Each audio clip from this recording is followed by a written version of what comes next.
Thank you very much, Mr. Speaker. And I will start this morning on a thankful note. Let me thank the Honorable Senator for allowing me to go before her. It's much appreciated.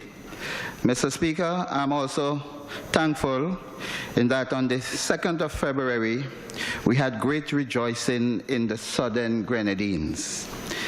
Mr. Speaker, the dancers came out, the drummers came out, the singers came out, the well-wishers came out, all to greet the arrival of the Barracuda back to sea transportation service in the Southern Grenadines. Mr. and Mrs. Jeffrey and Oscilla King have over the years been providing sea transportation not only to the Southern Grenadines, but to St. Vincent and the Grenadines as a whole. From as long as I could remember, they have been providing such service. They have been absent for approximately 2 years. The people of that sort of sparked a debate in the Southern Grenadines as to the solution to the problem. But, Mr. Speaker, we are glad they are back, and we'd also like to thank Mr. Gossi de Rocher of Gemster fame and Mr. Maxwell Burke of MV Guidance, who pick up the slack while they were away providing us with good service. Mr. Speaker, I also want to be thankful, continuing in the vein of being thankful, because what I heard on Tuesday night, I almost wanted to call back the dancers and the drummers and the singers, because the Minister of Health, in his debate to this House, said that he having word from the Minister of Finance and give the assurance that the Myro Clinic would be fixed. Mr. Speaker, I am still a little bit cautious. As they say, there's a proverb that say, don't count your chickens before they are hatched. But I am holding the Minister of Health and the Minister of Finance to, the word that they have given. Mr. Speaker, I took the opportunity. He wasn't the Minister of Finance then, at that time, I think. But he had the opportunity to be in Myro. We were there for the water tank project. And I used that opportunity to take the minister to various places in Myro of concern to the people. And one such place was the clinic. And I know when he saw the clinic, he couldn't believe that it was the clinic. It is the clinic. My concern is not because you are sick that you must go to a place that look how you feel in terms of how it looks. So, Mr. Speaker, I am truly hoping, because the Honorable Minister of Health said, and let me quote, I may not get it correctly, but he said, in accessing health care, it is about relieving the hassle of travel and the financial burden in access to health care in 2019, and the people of Myro shall drink abundantly from the cup. Now, in 2019, if we are to drink abundantly, well, I expect to see almost a spanking new clinic there in Myro.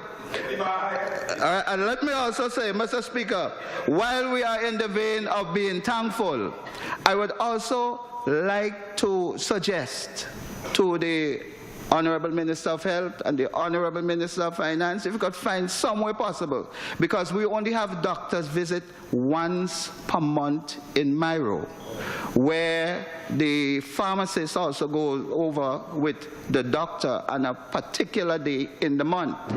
I would wish that you would look into it to see if that can be at least increased to 2 days per month. And I'm sure the community, especially the elderly, would very much appreciate it. Because if we are to drink abundantly, then the visits of the doctor The pharmacists must be more frequent. Once per month isn't cutting it, because sometimes, you know what happens?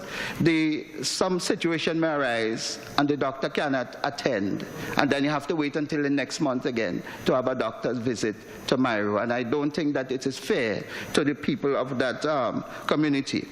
Mr. Speaker, so many things has happened in accessing healthcare over the years in Myro. I don't want to go over them. We know some of them already, and I don't want to rehash them, because I don't want to stop the joy that I feel right now in hearing the good words that was spoken. And at least it didn't come to tears to get it. Not yet. Yes, Mr. Speaker. You see, at that time, it wasn't tears of joy. I hope so. And hello. And Mr. Speaker, you see, the point is, who feels it knows it. And you have to experience is the best teacher. And once you experience it, then you'll understand what I'm talking about. Picture yourself being in Myro in the night. The weather is bad. It is raining. You are sick, and you have to get to Union Island because of this situation in Myro.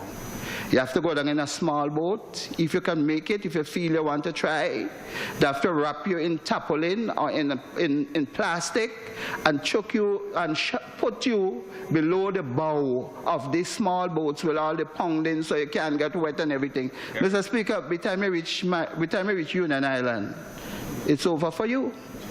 Okay? So I just want people to understand the situation. And in the words of the honorable member from East Kingston, when he debated, he said, the focus, we must always have the well-being of our people at the focus of our minds, so that we'll be able, while we're in this house, deliberating in this house and out of this house, our responsibility is to the people who we serve. Mr. Speaker, road development. During the debate on the estimates and this budget, one of the main issues continue to be the conditions of roads in St. Vincent and the Grenadines. I am sure that the Minister of Transport and Works in his portfolio would have a list of all the names of all the roads that I have presented in this house, which he said would have gotten attention in 2018. I know Sir Louis said, well, member for the Southern Grenadines, you have to recognize that you want this person want that, the other person want that. But if you at least fix some of them, then we in the Southern Grenadines would know that we are also getting a piece of the pie, and as the Minister of Health said, that we too will be drinking from the cup whatever is provided. Mr. Speaker, I'm sure that Ms. Dolly Snag in Canawan, she at least, this elderly lady, anytime it's set up to rain, she's frightened. Because every time it rains heavily, the roads above her house and the drain is not fixed, and she floods. So if you can deal with that piece of road, especially for her, I know she will be very grateful for that, Mr. Speaker. So I'm just asking, all the roads I have commented on in Canawan, in Myro and Union, the road network in the Southern Grenadines, Mr. Speaker, is relatively, it's small. Canawan is basically a roundabout. And there's a big difference, because when you're in the place which we call the village, which the people live, and you see the roads, and then you go up north, or you go down to the marina, it's a big difference. Yes. Big difference. And you want to know if you're in the same place. Beautiful roads to the north, beautiful roads to the south, and where the people live. Mr. Speaker, I don't know if you have ever traveled to the Southern Grenadines via sea. No. Okay, Mr. Speaker, there's a place which you call, it's Piti Canawan, just before you reach, you reach Canawan, we call it Pate. Pate. It's P.T. Cano and the local name is Pate. Mr. Speaker, anytime you reach Pate, whether you're inside the boat and you're not seeing outside, you would know. Because up and down, side to side, and if we experience that while traveling on sea, we certainly don't want to experience it when we are traveling on the land, so we want the road fixed, Mr. Speaker.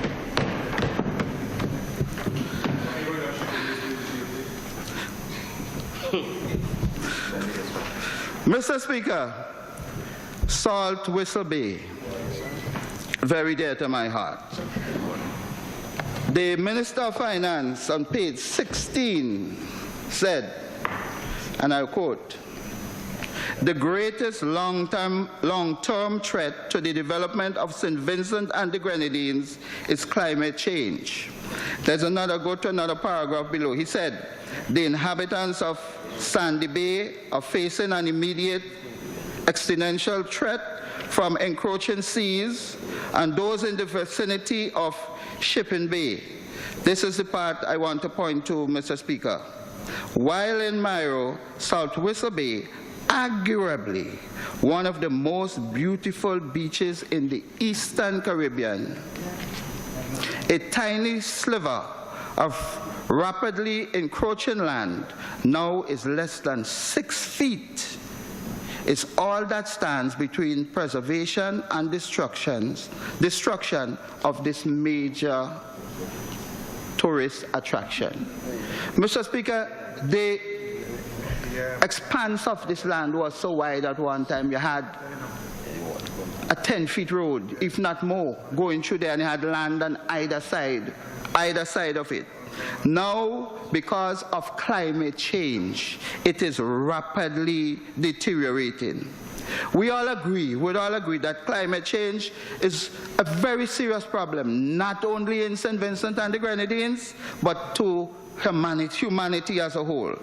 I have discussed this problem within my party and with also the leader of the opposition as to what is happening in Mairo. And, Mr. Speaker, I have confronted this problem head-on, not only in Mairo, but also in Union Island, where Big Sun is concerned. And we would all agree, Salt Whistle Bay, it is the most, I think, it is the most beautiful place on God's earth. Mr. Speaker, I'd just like to, if the camera could focus on it, this is Salt Whistle Bay. This is the area here, between there, that is being eroded because the bay on the windward side is encroaching to the on the other side, Mr. Speaker. And Mr. Speaker, this area also, when we went for the water project, we weren't supposed to go to Salt Whistle Bay, but I said to the Minister of Finance, there's something you must see, and I have to take you there. And I took him with the Japanese, and we were there, and we viewed the whole, the whole area. And it is now even much smaller than when, both of us were there. And Mr. Speaker, if we have any weather system in the area sooner after that, I am fearful that the mountain on the other side, which is Mount Cabri, would be a different place, and Mairo would be smaller, because you'll now have 2 islands, and you'll have destruction of a very, what we call a major tourist attraction. Mr. Speaker, because Salt Whistle Bay won't be the same, it's an area where many people, earn their livelihood. Mr. Speaker, so we need urgent attention, and government action is needed. Because even the Tobago Keys Marine Park, they operate a small office and a moorage side there.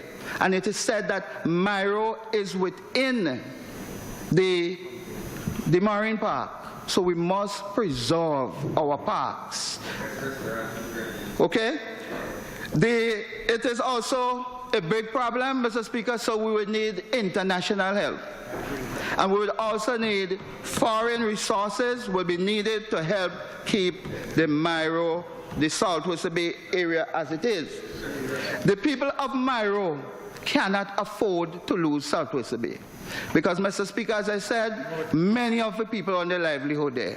We have the T-shirt vendors. You have Judy, Iselin, Jean, Vorsil, all these people and many more I could name who hang out their T-shirts there on a daily basis, depend on the yachties that come in there to get a little sale. You have the boat boys like Bushman and Movado and all the others who go out every day, checking the yachts, make sure they anchor, sell the little produce. You also have, Mr. Speaker, the small operators, as the Minister of Finance was just saying, very famous restaurant and bar, the last bar before the jungle. There will be no bar before the jungle or restaurant once South Whistle Bay is gone. Tobago Keys won't be able to operate no moorings there. So the people who work with the Tobago Keys, the revenue that is collected would be no more. We also have, Mr. Speaker, a hotel there, the South Whistle Bay Hotel, that offer employment not only to Myro people, but people from St. Vincent, mainland St. Vincent, also work there. All that will be gone. Mr. Speaker, South Whistle Bay is a gem that must be preserved for future generations. And it is Mr. Speaker, this is, I think, one of the best anchorage site in St. Vincent and the Grenadines. Every time you go there, Trini boats line up there like nothing. It's a haven for Trinidadians and other people from within St. Vincent, from within the Caribbean. The yachties anchor there like when you go to South Whistle Bay.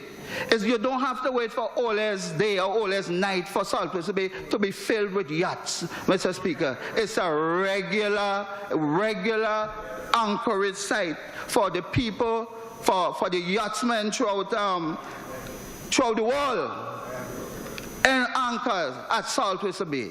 As I said, it's an area that is of economic importance, not only to the people of Myro, but to St. Vincent and the Grenadines, and we must save South Whistle Bay.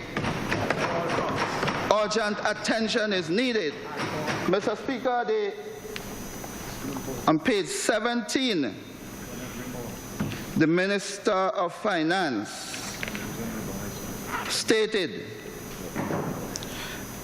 I think it is in the second paragraph, he spoke about recovery and rehabilitation, damaged infrastructure, investing in resilience and adaptations and things like that. And I also want to put on the books what is also important is climate change education, especially in our schools. We must put climate change education, because if our people are to adapt, then they must know what they ought to do in order to save this precious gem in the Southern Grenadines. Mr. Speaker, we in the Southern Grenadines, as I said, were faced with this problem before. The Big Sand area in Union Island, a wide expanse and stretch of beach, it's all gone. The homeowners, some of them were left alone to spend their life savings to try to save not only property, but salvage the remaining of lands, the lands that remain, Mr. Speaker. So, Mr. Speaker, this thing is not only climate change, not only affecting Myro or the parts of St. Vincent, but you have other parts of the Southern Grenadines. We have learned the experience from Big Sand, and what happened at Big Sand should not be allowed to happen in South Whistle Bay. Mr. Speaker, I spoke about airport rehabilitation during the estimates, Mr. Speaker, and on page 964 of the estimates, you have, I think it's $1,270,000, $694. That's in the capital budget. For airport rehabilitation, it said in Canouan, Myro, and Union Island. The source of funds says local. You know what that means? Local. Mr. Speaker, I hope when he says local, if You mean from the grenadines? If it says local, Grenadines money. then the 1,000, I at least hope that you would get the $1,270,000 to fix this airport. Because I am sure the donors of the Union Island Airport, if they go to Union Island right now, they will not feel proud of what they see. The flag fly there on a regular basis, daily basis. But, Mr. Speaker, they wouldn't be proud of what is there.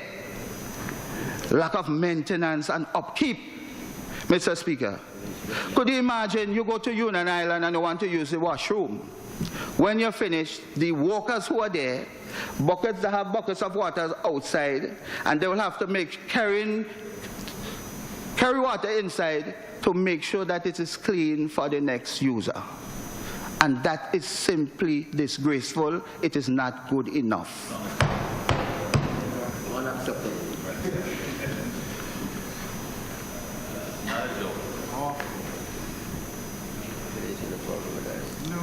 Mr. Speaker, education is a person's most valuable asset. And undoubtedly, the education we receive should help prepare us so that we can reach our full potential. I like when this Minister of Finance speaks. He said on page 26, and I'm going to read it, Mr. Speaker.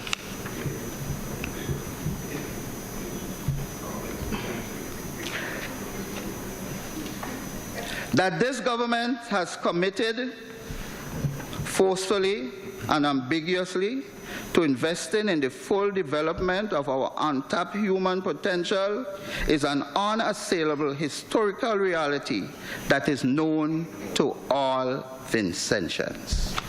End of quote. Mr. Speaker, I also do agree with the Minister of Finance when he says the lives of our people are lived beyond the walls of this Parliament. That's true. And when we come here, Mr. Speaker, we represent our people to the best of our ability. We bring to the fore their pains, their issues, which they want solved in order to have a better way of life, better standard of living. And I would want to quote again the member for East Kingston when he says that the well-being of our people must be the focus of what we deliberate, whether inside this house or outside this house. Mr. Speaker, yesterday I was somewhat disappointed with the Minister of Education. I'm speaking the truth. I was disappointed because I was waiting to hear the prospects of the introduction of secondary education on the island of Canaan. Mr. Speaker, you see at this time, because the people call me, Mr. Olivier, we haven't heard anything about whether we are getting the school or not. It's the people budget that want to hear what is happening, Mr. Speaker. They want to know, because there are also some rumors going around, and I don't believe in rumors, I don't follow it, but people listen and they want answers. Okay? We had the plan, Mr. Speaker, the layout, and I believe that it was placed in this house before. Okay? The plan regarding the secondary school. The first part of it, Mr. Speaker, which presently houses the Pelican School, the private school, is finished. There are in there. And the second part, the foundation has been, the excavation has been done. Mr. Speaker, the Since I became a member of this Honorable House, since 2001, I have been carrying the torch for the people of the island who said it is time for us to get a secondary school.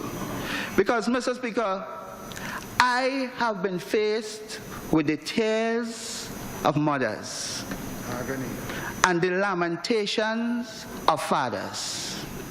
And I have also been faced with the hurt and the pain of students who have to cut short their secondary school education, who have to drop out of school.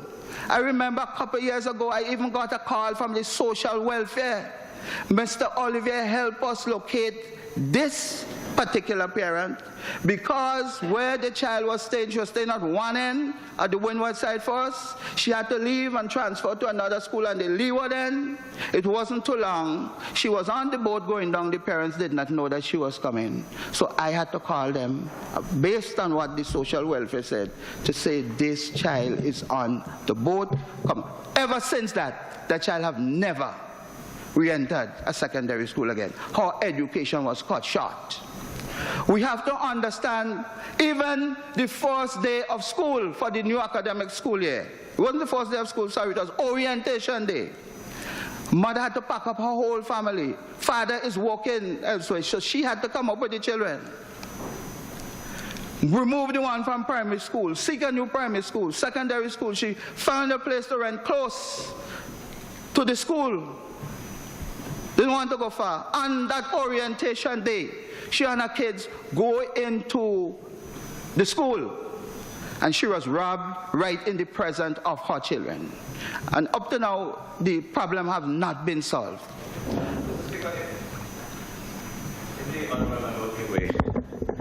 I know, Mr. Speaker, that the honourable member is genuinely anxious about the school on Kanawan.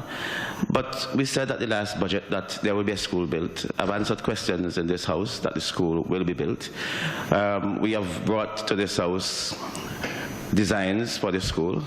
And I thought that the fact that construction has begun on Kanawan was assurance enough. So I'm sorry that he's listening to rumors. But the rumors don't really tell the truth. The building has been built as far as I know. I've seen it. We have been assured by the developers the building has been built. Part of it is already finished. I have no reason to believe that they are going to shortchange us. It has been built. It will be built in phases, and I expect that the timeline that they've given us will be stuck to. So I assure you that I believe it's going to be built. In fact, I think that they've reached far enough to assure us. If what I've said in any way indicated that I said that the people believe they're being shortchanged, I didn't intend that. But what I'm saying is this: the people expect a school to be delivered by September. They're waiting on it. They're working on it. Mr. Speaker, I went to a funeral in December. I traveled down by plane. I met the priest at the airport. So I introduced myself and we began talking. He said, who are you and what you do? Because when I go to Union, I see you. When I go to Myro, I see you. And now Canawan, I see you. What do you do? I explained myself. He said, oh, then if you're the representative, then I have to talk to you. Then he started about health care in Myro, and he started to lament the whole problem. When the flight came, so the conversation was cut. While at the funeral, it finished, he recognized me and said to the people, you know, I've been traveling up and down the island. You have your representative here now. This is the time for you to say what you want. This is in December. And Mr. Speaker, like chorus, like the choir in unison, everybody shout out, secondary school. He said, well, besides the school, what more? Roads. Beside the road, what's more? Fix the wharf. And Mr. Speaker, but you see, what I want to say to you, but first and foremost on their minds is a secondary school. And it is like if, what amazed me then is that everybody said the same thing together. No. Everybody, and that is just December there. And even though buildings were going up, they said the same thing. Right now, since 2001 to now, the people not going to believe anything until the school is there and the children ready to go in. That is what the word. Seeing is believing. Seeing is believing. And that is what, they bring their cries to me, and I have to bring it where it must be addressed, in the Parliament of St. Vincent and the Grenadines. Mr. Speaker, because we must realize that there's endless prospect. Martin Luther King said, I have a dream. The people have their dream, and they have possibilities with this dream. Because, Mr. Speaker, I see endless possibilities with the prospect of secondary school education in Canada. It would end the dropouts. Okay? It may not end completely, but what I'm saying, it will cut it short. Because people will have no reason now to drop out of school, and Jews coming on the mainland as an excuse. The school is right there, everybody would make use of it. We have possibilities to promote lifelong learning, because the people who drop out of school presently, I am sure that some of them will want to go back to see how much they can learn. Mr. Speaker, there are endless possibilities in terms of on the skills training, and twin that skills training with on-the-job training, because you have a development to the north, development to the south, and we can have a working relationship that will benefit not only the people of Canouan, but also the other young men and women who are working in Canouan presently and want to upgrade themselves. So you also have upward possibilities. You also have possibilities for upward mobility with people who are working there. You also have possibilities of people earning their CVQs. CVQ certification on the island. So, Mr. Speaker, there are endless possibilities, and we must put in the hands of the people, as the minister said, using the minister's word, Mr. Speaker. I think that we can walk, let me get it. The minister's words, we can truly work together, and we can work forcefully, encouraging one another, work together, because we shouldn't use education as any political tool. It's about the development of people. The people need development, and I am saying what the people need, what they have said to me, this is what we are about. You could imagine having such development on the island, and there's no secondary school there, no training facilities to help complement what is happening on the island. Sometimes you see somebody all the way from Philippines just to do maintenance, changing a bulb, changing this, changing that, because the people on the island have no certification. They don't have a certificate to say, we can do this, we can do that. The marina has opened. What training was offered to the people? Because you have to have a skill to learn even how to tie up the yachts. You have expensive yachts and all this thing there. What training were offered to our people so that they can get these jobs? Mr. Speaker, it is important. Also,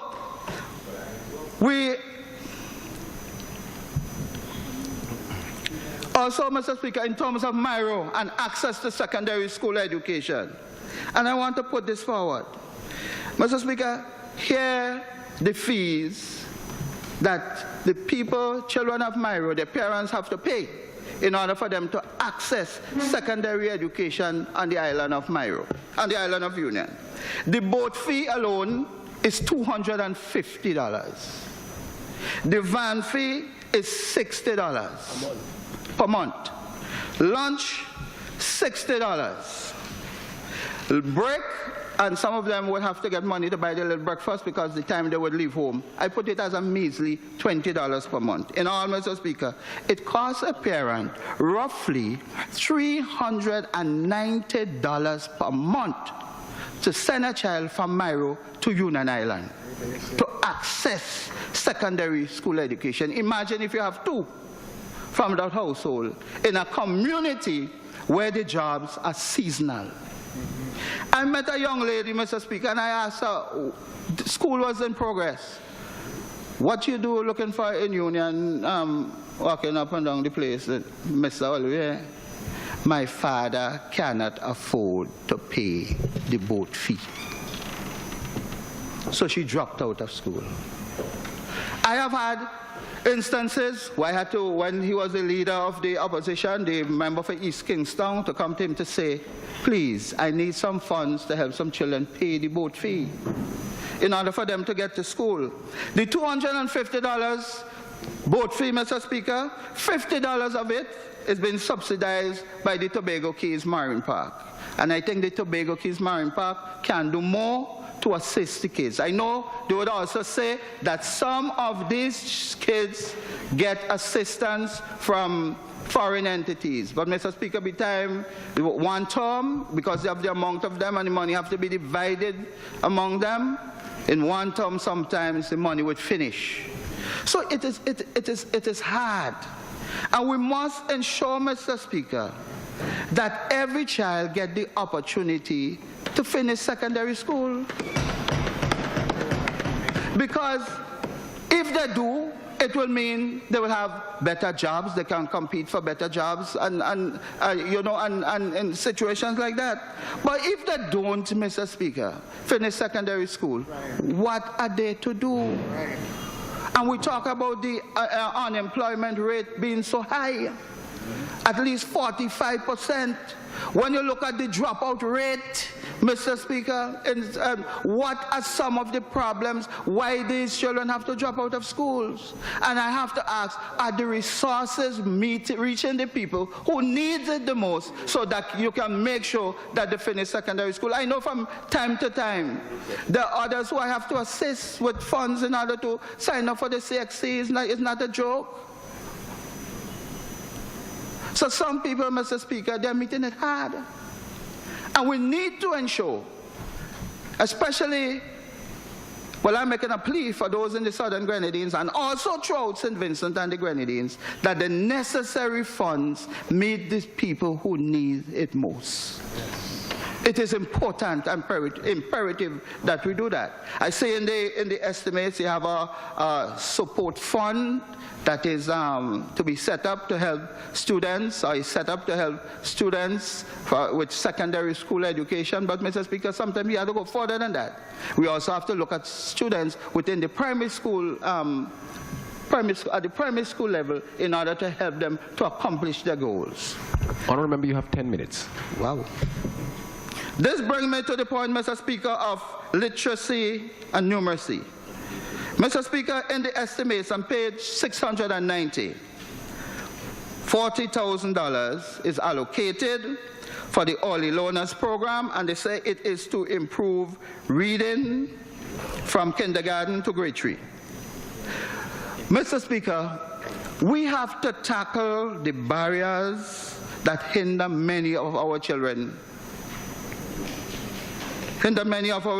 from learning. And part of the problem, Mr. Speaker, is literacy and numeracy. I have looked at the diagnostic tests, Mr. Speaker, it's done at grade 2, grade 4, grade 6. And the higher up they go, when you look at the literacy and numeracy, Mr. Speaker, is the lower the grades become. And, Mr. Speaker, it is also reflective in the CXC results, because, let me jump ahead here. Mr. Speaker, this year, 2018, where's the paper?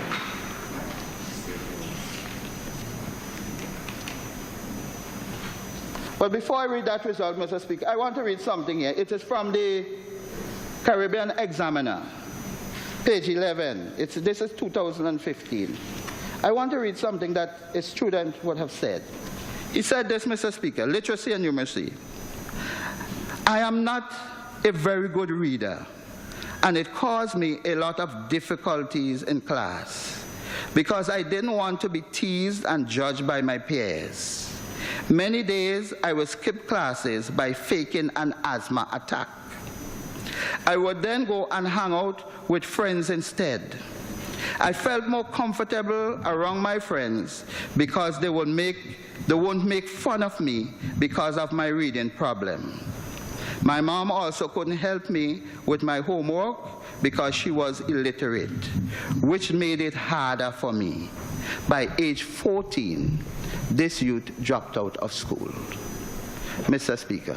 And that should be at the Form 3 level, when most of our students, most of the students who drop out, they're dropping out at that level. Mr. Speaker, the CXC results, which I said literacy and numeracy is reflected in our 2018 CXC results, Mr. Speaker. Find it quickly.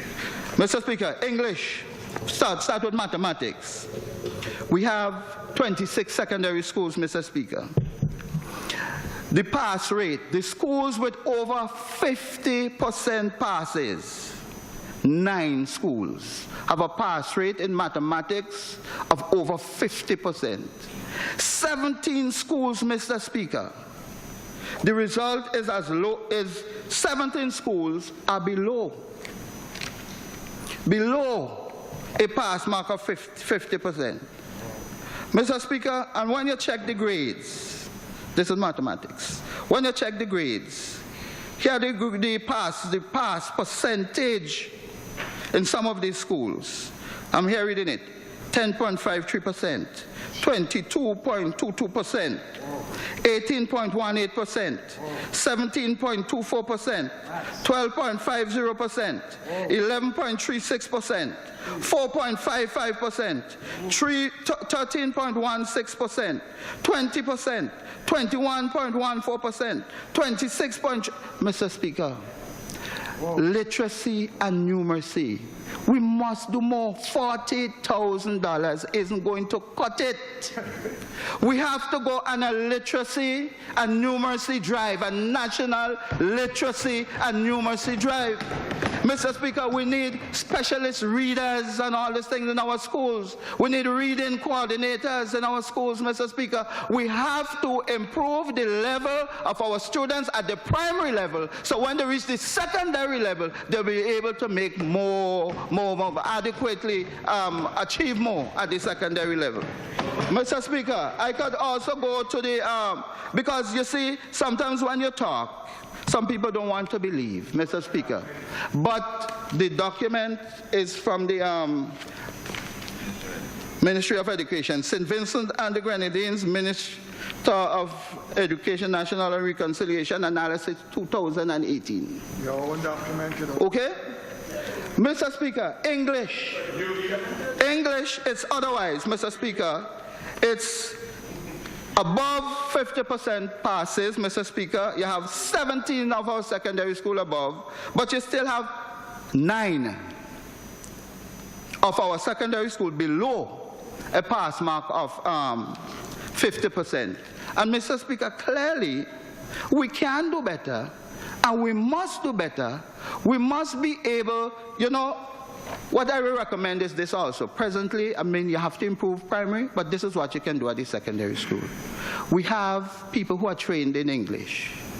Why can't these people, some of these people, you use them on a regular daily basis to go to the schools, work with the English teachers, work with the mathematics teachers, look at the lessons, see what they are doing wrong, see what they are doing right, and help them to improve the teaching of mathematics and English within our secondary schools. That can be done, Mr. Speaker. We also, Mr. Speaker, I'm not speaking about they go here, they go there, when they're done, they go back to a particular school. You know, this have to be a daily something, an ongoing something. That is their job in order to improve and make sure that our children are successful. We also have to set up, Mr. Speaker, what we call, staff professional development. It must be a designated thing, at least certain amount of hours per week or per month be given to that.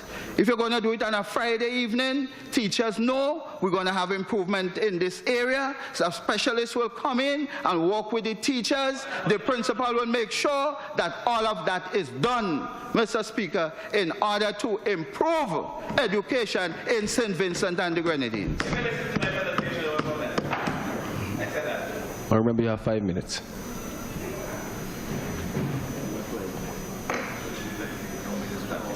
Mr. Speaker, so